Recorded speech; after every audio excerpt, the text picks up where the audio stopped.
प्यारे विद्यार्थियों, नमस्कार। आज आप देख रहे हैं, आज का जो टॉपिक है उपसर्ग और प्रत्यय। उपसर्ग और प्रत्यय किसे कहते हैं? तो उपसर्ग और प्रत्यय दोनों अंग्रेजी में प्रीफिक्स और सफिक्स के नाम से जाने जाते हैं। इनका ये जो है शब्द निर्माण में सहायक होते हैं। शब्द निर्माण, शब्द किसे कहते हैं?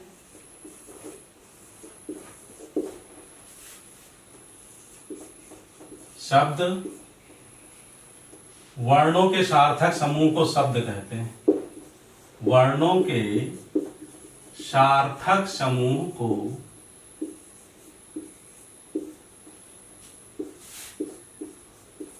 शब्द कहते हैं।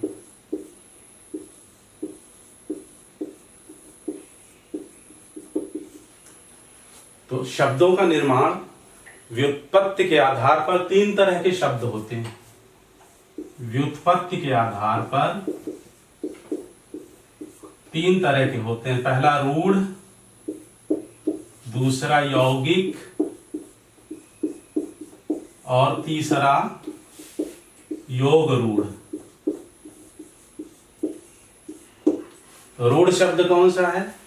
जैसे कमल। कमल का निर्माण अपने आप स्वतः, इसमें जो है कोई दूसरा शब्द नहीं जुड़ा है। और यौगिक शब्द वे होते हैं जहां दो शब्द मिलकर के, जैसे विद्या प्लस आलय, और क्या बनेगा? विद्यालय। इसी तरह से योग रूढ़ कौन से होते हैं? नंबर 3 पर जो योग रूढ़ हैं, जैसे पीतांबर, ये भी दो शब्दों से मिलकर के बना है, इसलिए योग रूढ़। योग है किन दो शब्दों से? पीत और प्लस अंबर। पीत और अंबर से मिला कर बना है पीतांबर, और पीतांबर शब्द भगवान श्री कृष्ण के लिए रूढ़ हो गया है। किसके लिए? श्री कृष्ण के लिए। बिल्कुल ठीक। तो पीतांबर योग रूढ़ शब्द है। मूलतः देखा जाए तो योग रूढ़, क्योंकि श्री कृष्ण जी के लिए रूढ़ हो गया है तो रूढ़ के अंतर्गत ही आता है। तो मूलतः इसके दो भेद हैं, पहला रूढ़ और दूसरा यौगिक। तो जो यौगिक शब्द बनते हैं, इनके निर्माण में सहायक होते हैं उपसर्ग और प्रत्यय। आइए इनको विस्तार से समझते हैं कि उपसर्ग क्या है और प्रत्यय क्या है। हाई स्कूल के एग्जाम में उपसर्ग जो है 3 अंक का आता है। उपसर्ग के लिए 3 अंक और प्लस प्रत्यय के लिए 2 अंक निर्धारित हैं। इस तरह से कुल 5 अंक की तैयारी आज के इस क्लास में आप लोगों की होगी। अब उपसर्ग क्या है? उपसर्ग, जैसा कि अभी हमने बताया, शब्द निर्माण में सहायक है। उपसर्ग मिलकर के एक नया शब्द निर्मित होता है। शब्द में परिवर्तन हो जाता है या फिर उसका अर्थ बदल जाता है। उप का शाब्दिक अर्थ है उप प्लस सर्ग। उप का मतलब है निकट, और सर्ग का तात्पर्य है सृष्टि करना। तो जब कोई शब्दांश, उपसर्ग क्या होते हैं? उपसर्ग होते हैं शब्दांश। तो जब कोई शब्दांश किसी शब्द के साथ मेल करता है, तो इनके मेल से एक यौगिक शब्द बनता है। कैसा शब्द बनता है? यौगिक शब्द। और यह यौगिक शब्द मूल शब्द, इसे मूल शब्द भी कहते हैं, से अर्थ में विशेष होता है। विशेष का तात्पर्य यहां 2 चीजों से है। एक तो अर्थ में परिवर्तन ला देता है, ये शब्दांश परिवर्तन ला देता है, अथवा उलट देता है अर्थ को। ठीक। पूरी तरह से विपरीत कर देता है। जैसे मीट और इसमें आ जोड़ दिया जाए तो क्या मिल जाएगा, शब्द बनेगा जो नया, वह अमीट। अमीट का तात्पर्य है जो कभी न मिटे, और मीट का तात्पर्य है मिटने वाला। तो इस तरह से यह आ शब्दांश, जिसे हम उपसर्ग कहते हैं, जुड़ करके नए शब्द का निर्माण हुआ अमिट का। तो उपसर्ग और प्रत्यय दोनों ही शब्द निर्माण में सहायक हैं। आगे देखते हैं। अगर पूछा जाए कि उपसर्ग किसे कहते हैं तो परिभाषा क्या देंगे? उपसर्ग वे शब्दांश होते हैं जो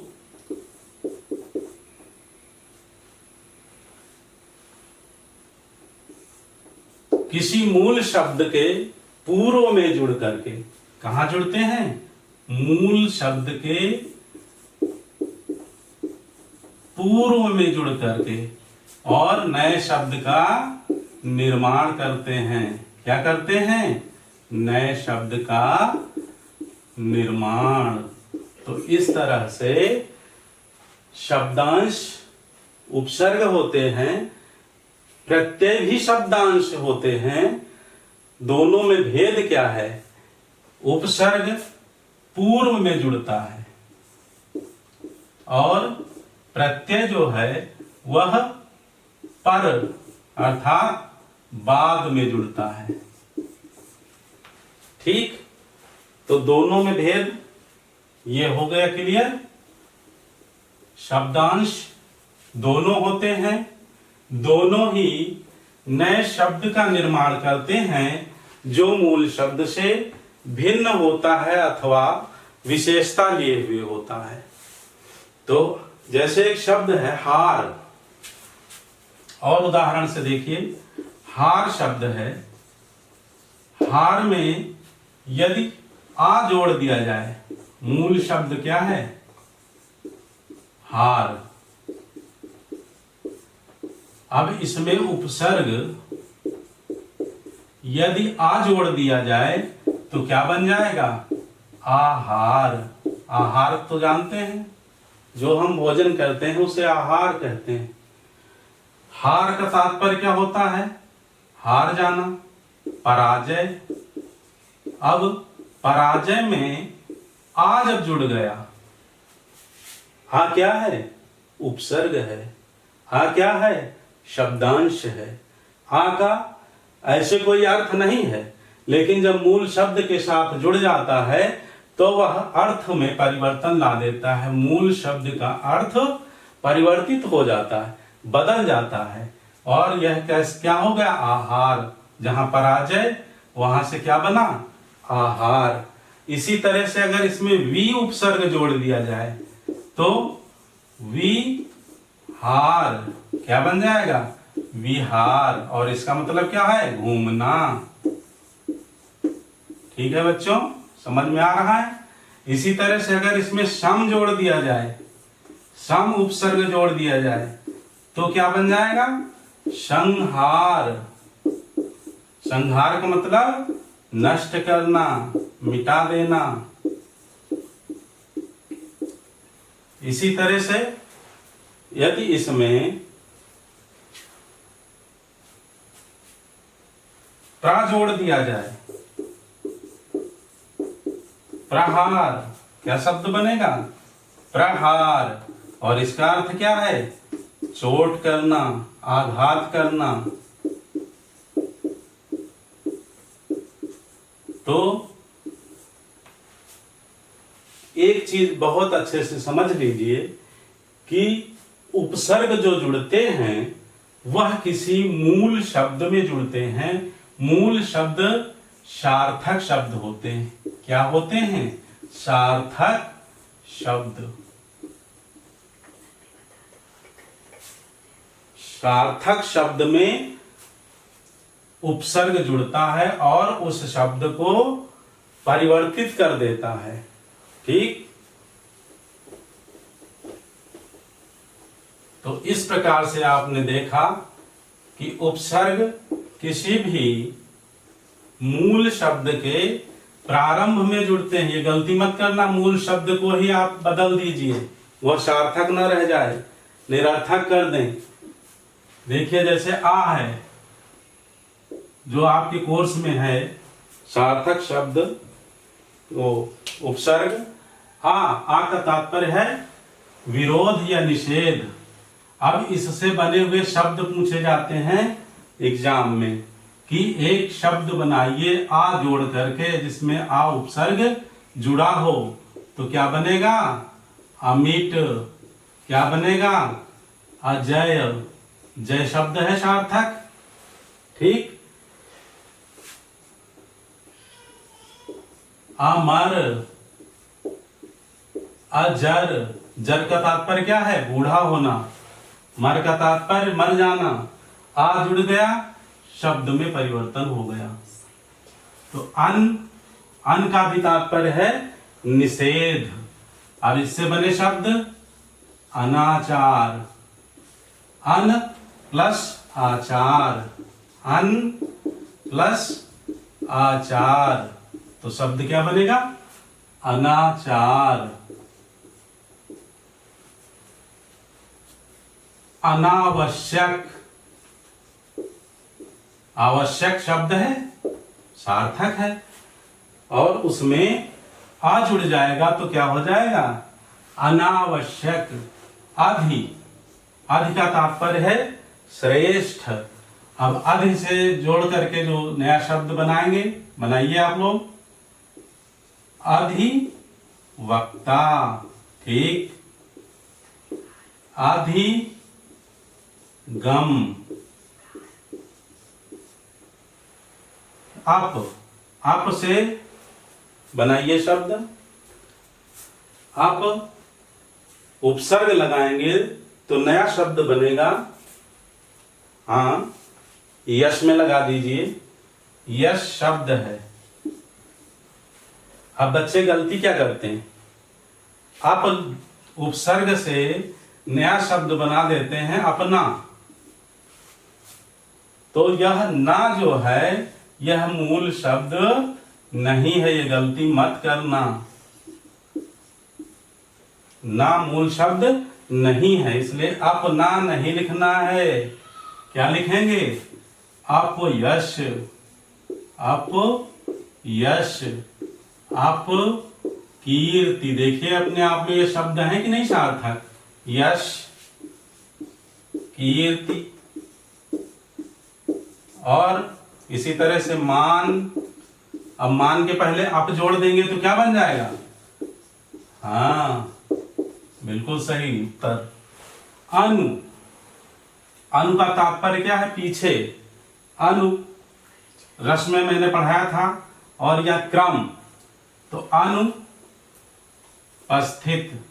नहीं होगा, क्योंकि उपस्थित अपने आप में शब्द नहीं है। अनु अपने आप में यहां लिखा हुआ अनु, और इसमें अगर उपस्थित जोड़ेंगे तो अनुपस्थित हो जाएगा, इसलिए यह शब्द नहीं बनेगा। फिर क्या बनेगा? अनुक्रम, अनुक्रम, अनुचर।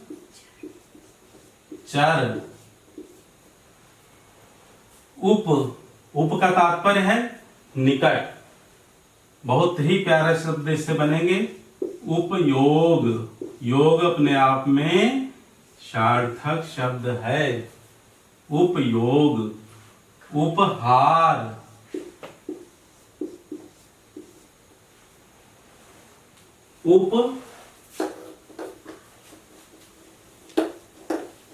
बोलिए।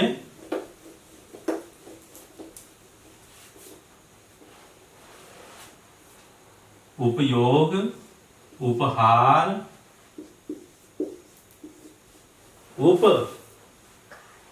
हाँ बिल्कुल ठीक। उपकार। सह, सह का तात्पर्य है साथ। अब एक शब्द सुना होगा चर, अचर। अब चर में सह जोड़ दीजिए, क्या बन जाएगा? सहचर। सह, साथ में पढ़ने वाले क्या होते हैं? सहपाठी, सहयोग। ठीक। निर, बताइए, निर से निर आदर, निरादर। निर का तात्पर्य भी क्या होता है? निषेध या रहित। तो क्या होगा? निरादर। निर्लिप्त, लिप्त होता है शब्द, लिप्त, लिप्त होना, शामिल होना। निर्लिप्त, शामिल ना होना। इसी तरह से अपराध शब्द होता है, अपराध। संधि जब समझाएंगे तब और क्लियर हो जाएगा टॉपिक। अपराध के पहले निर उपसर्ग जुड़ जाएगा तो जो हलंत लगा हुआ है यह आ के साथ मिल करके पूरा रा बन जाएगा। तो शब्द क्या बनेगा? निरपराध। ठीक है। अब यहां मत ये समझना कि पराध, इसमें कोई सार्थक शब्द नहीं है, तो इसलिए हमने लिख करके बताया कि अपराध सार्थक शब्द है। निर उपसर्ग लगेगा तो रा का जो हलंत है हट जाएगा जब आ से मेल होगा और ये पूर्ण हो जाएगा रा, तो हो जाएगा निरपराध। तो आप यहां इसके उदाहरण में ये लिख सकते हैं। अगला शब्द है आभि, अभिमत। अभि का तात्पर्य है सम्मुख, अभिमत। अभिकर्ता, एजेंट को कहते हैं, कर्ता होता है, अभिकर्ता।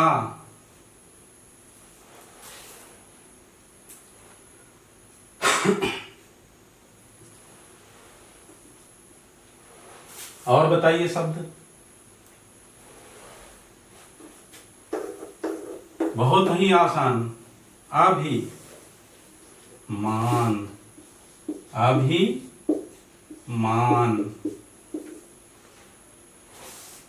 अभियोग, अभियोग चलाया जाता है जब कोई अधिकारी या राष्ट्रपति गलती करता है। पारी, पारी का तात्पर्य है चारों ओर या पूर्ण। तो पारी वहन, वहन माने ढोना, परिवहन। पारी, हाँ बहुत प्यारा शब्द है, परिवार। परि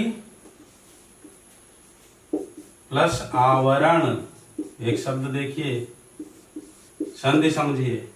परि और आवरण, ई और आ के मेल से या हो जाता है, क्या बन जाएगा? पर्यावरण। तो एक शब्द एग्जाम में पूछा जाएगा। यहाँ हमने दो दो तीन तीन शब्द आपके सामने प्रस्तुत किए हैं, तो अच्छे से इसे तैयारी करनी है और 3 अंक हासिल करने हैं एग्जाम में। जो कंपटीशन के विद्यार्थी हैं उनके लिए यह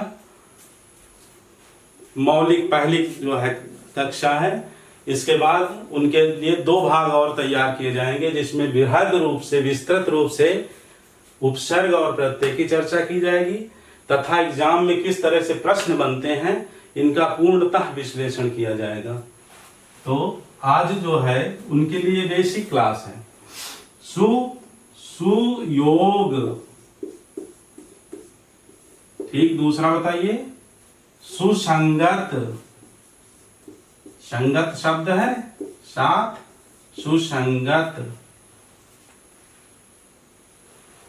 हाँ, अगला शब्द सुमन, मन होता है, सुमन, अर्थ बदल गया, पुष्प हो गया। इसी तरह से वी का अर्थ है विशेष, अभाव या भिन्न। जैसे देश शब्द होता है मूलतः, जो मूल शब्द है देश, उसके पहले वी लगा दीजिए, देखिए बदल गया, भिन्न हो गया, अपने देश से भिन्न, विदेश। ज्ञान होता है, ज्ञान शब्द, उसके पहले वी लगा दीजिए, विज्ञान। शिष्ट शब्द होता है, ठीक, उसके पहले वी लगा दीजिए, विशिष्ट। और अंतिम प्र का तात्पर्य है अधिक, ऊपर या आगे। प्रहार अभी लिखा था, प्रकार, प्रयोग। तो अच्छे से बच्चों समझ लीजिए, कभी यह गलती न करना कि मूल शब्द ही गायब हो जाए। मूल शब्द होगा, मूल शब्द के साथ शब्दांश जोड़ा जाएगा और वह शब्दांश ही उपसर्ग होता है जो मूल शब्द के पूर्व में जुड़ता है और मूल शब्द का शाब्दिक अर्थ परिवर्तित कर देता है, अर्थात बदल देता है। इस तरह से उपसर्ग का यह टॉपिक पूर्ण हुआ। दूसरा प्रत्यय, आइए देखते हैं। जैसा कि हमने बताया भी, प्रत्यय किसी भी मूल शब्द के बाद जुड़ते हैं। मूल शब्द हो गया, मूल शब्द के बाद प्रत्यय जुड़ गया और इस तरह से प्रत्यय जुड़ करके एक नया यौगिक शब्द बनता है, नया यौगिक शब्द बनता है और जो कि मूल शब्द से परिवर्तित अर्थ लिए होता है अथवा उलट अर्थ लिए हुए होता है। तो प्रत्यय कहां जुड़ता है? मूल शब्द के बाद में जुड़ता है। प्रत्यय क्या होते हैं? आगे की क्लास में हम बताएंगे। प्रत्यय दो प्रकार के होते हैं, एक कृत प्रत्यय और दूसरा तद्धित प्रत्यय। लेकिन यह आज की क्लास में इसका विश्लेषण हम नहीं कर रहे। कृत प्रत्यय किसी भी क्रिया के बाद जोड़ा जाता है और अर्थ को परिवर्तित कर देता है, उसे कृत प्रत्यय कहते हैं। और तद्धित प्रत्यय क्रिया को छोड़ करके संज्ञा, विशेषण, सर्वनाम ये जितने भी हैं उनके बाद में जुड़ता है और अर्थ में विशेषता या परिवर्तन ला देता है, वह प्रत्यय कहलाता है। तो प्रत्यय के दो प्रकार हैं, कृत प्रत्यय, तद्धित प्रत्यय। अब आइए देखते हैं जो आपके कोर्स में मूल शब्द हैं, ये प्रत्यय हैं, शब्दांश। इनमें जो है मूल शब्द जोड़ करके कैसे शब्द नया बनाते हैं। आपको पहले जैसे बताया, उपसर्ग और प्रत्यय क्या है? दोनों शब्द निर्माण में सहायक है। क्या है? शब्द निर्माण में सहायक हैं। दोनों जो है नए शब्दों का निर्माण करते हैं। क्या करते हैं? नए शब्दों का निर्माण करते हैं।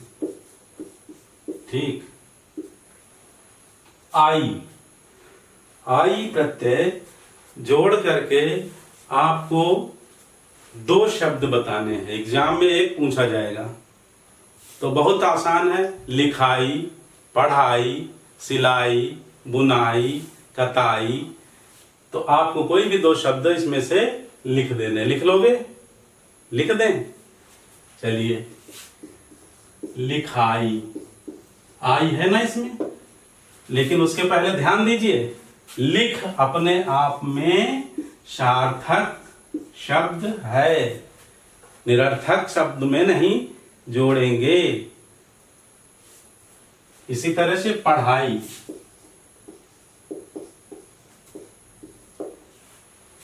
ठीक। दूसरा है त्व, तो त्व जोड़ दीजिए। गुरु अपने आप में शब्द होता है, गुरुत्व। प्रभुत्व, प्रभु, प्रभुत्व। महत होता है शब्द, क्या होता है? महत। और इसमें त्व जुड़ जाएगा तो क्या हो जाएगा? महत्व। इसी तरह से ता, बताइए। छाता? गलत। छाता कर दोगे तो क्या है? छा क्या है बताइए? कुछ है? छा मूल शब्द, सार्थक शब्द नहीं है, इसलिए छाता नहीं लिखेंगे।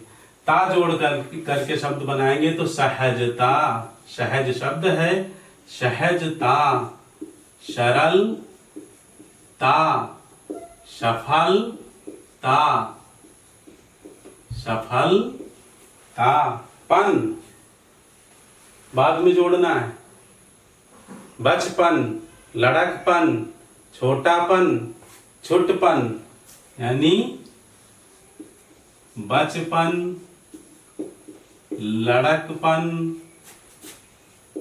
और एक शब्द और है पागलपन, मत करना। सार्थक शब्द में ही शब्दांश जोड़ना है, यानी प्रत्यय को जोड़ना है, तो ऐसा पागलपन मत करना। पागलपन भी ये शब्द यहां बनेगा। आवा या वा इन प्रत्यय है, जैसे बढ़ावा, बढ़ शब्द है, बढ़ावा, बढ़ शब्द है, बढ़ना, आगे बढ़ना, तो बढ़ावा। दिख शब्द है, दिखाई देना, दिखाई, दिख में लग गया तो आई जोड़ दें तो दिखाई, और आवा जोड़ दें तो दिखावा, बिल्कुल ठीक। इसी तरह से आहट, सरसराहट, घबराहट, क्या बनेगा? सर सराहट, घबराहट, ठीक। अब आवट है, बनावट, सजावट, शब्द है सब, सजावट, बनावट, लिखावट, तो अनेक शब्द बनाए जा सकते हैं। आपको एक लिखने के लिए आएगा, हम 2 या 3 बता रहे हैं साथ में। आनी, सेठ शब्द है, सेठ, आनी जोड़ दीजिए, क्या हो जाएगा? बहुत होशियार है। कौन सा शब्द बनेगा? सेठानी। इसी तरह से नौकर, तो क्या बन जाएगा? नौकरानी। एक बार दोबारा दोहरा लेते हैं। सार्थक शब्द में के पूर्व में जब कोई शब्दांश जुड़ता है तो वह उपसर्ग कहलाता है, और वह उस मूल शब्द के अर्थ में परिवर्तन ला देता है। इसी तरह से मूल शब्द के बाद में जब जुड़ता है, बाद में जुड़ता है शब्दांश, तो वो क्या कहलाता है? प्रत्यय कहलाता है। क्या कहलाता है? प्रत्यय। और यह भी परिवर्तन ला देता है। तो मूल शब्द, बाद में जुड़ा शब्दांश, तो क्या बन कहलाया? प्रत्यय। और मूल शब्द और पूर्व में जुड़ा शब्दांश, तो क्या कहलाया? उपसर्ग। कंफ्यूज ना हो इसके लिए मैं एक ट्रिक भी बताता हूं। देखिए, वर्णमाला में ऊ पहले आता है या पा पहले आता है? ऊ पहले आता है, ऊ। तो जो वर्णमाला में वर्ण आ ई ऊ पहले आया, तो उपसर्ग पहले जुड़ता है। क्या करना है? पहले जोड़ना है। और पा प्रत्यय लिखा है, इसमें पा है, ये कब आता है? बाद में आता है, तो इसे बाद में जोड़ना है। फिर समझ लीजिए, दोनों क्या हैं? शब्द रचना के अंग हैं, जिनसे नए शब्द का निर्माण होता है, यौगिक शब्द बनता है। तो इस तरह से आज की ये क्लास यहीं तक। इसके बाद जो कंपटीशन के विद्यार्थी हैं, छात्र हैं, उनके लिए अगली कक्षा लेकर के हम कल उपस्थित होंगे।